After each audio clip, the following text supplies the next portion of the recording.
Gue tuh salah satu sekuritas gue itu hold 11 juta lembar gitu saham BCA. Yang dimana misalnya kalau kalian lihat yang level-level yang di bawah, itu dividen gue dalam setahun, ya cuma dari posisi itu aja, itu lebih besar gitu dibanding direksi-direksi beberapa bank yang lebih kecil-kecil. Tapi apakah gue bekerja di sana, apakah gue datang ketika meetingnya di sana, jawabannya tidak. Ya, gue jadi pemilik dari perusahaannya sebagian kecilnya 0,01 sekian, ya kalau ditambah posisi yang lain sekitar 0,02, tapi perusahaan besar sekali, perusahaan 1.000 triliun gitu. Gue jatuh cinta di dunia investasi itu di usia yang sangat muda, dan itu adalah alasan kenapa gue bikin kanal YouTube ini yang kalian lihat. Karena di sini gue pengen sharing ke kalian apa yang gue pelajari, supaya kalian bisa belajar lebih cepat ya. Dan gue berharap waktu itu ada orang seperti gue yang rela luangin waktunya untuk ngomong seperti ini ya. Jadi kalau mungkin ini Timothy yang 14-15 tahun, mungkin dia senang banget nonton video ini. Nah, konsep pertama yang paling membuka mata gue waktu gue 14-15 tahun ya. Gue waktu awal banget mulai ya di pasar modal. Gue tuh lihat contohnya ya, saham itu sebagai grafik dan angka. Maksudnya apa? Gue coba lihat, oke, kira-kira dulu harganya itu secara historis bikin seperti apa, volumenya berapa, gue beli ya. Tapi kalau gue ditanya, oke, bisnis ini ngapain? Saham ini tuh ngapain? Gue nggak bisa jawab. Itu 14 tahun.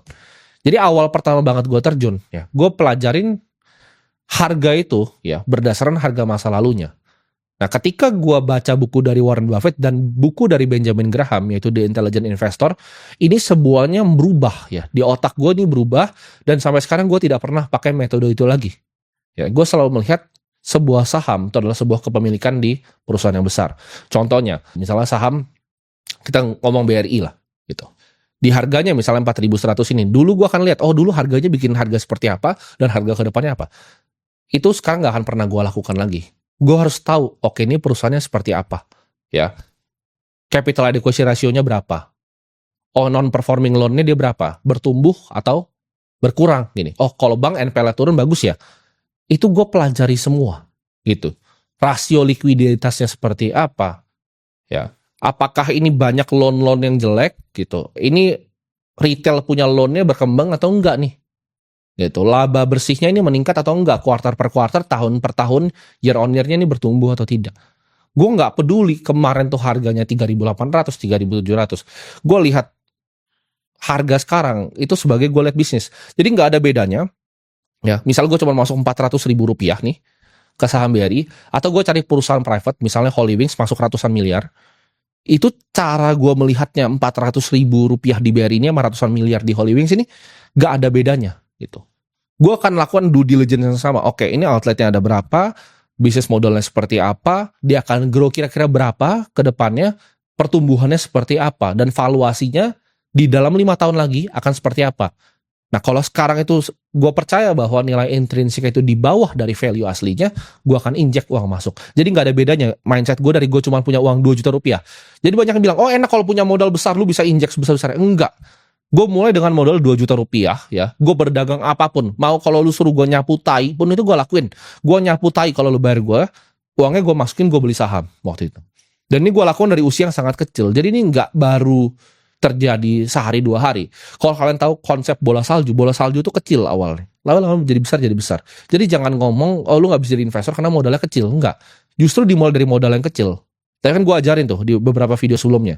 Oh gini cara cari duit gitu loh. Warren Buffett pun sama, dia nggak langsung punya uang berinvestasi kok. Ya, dia jualan mesin pinball, dia jualan koran pintu ke pintu di Washington DC.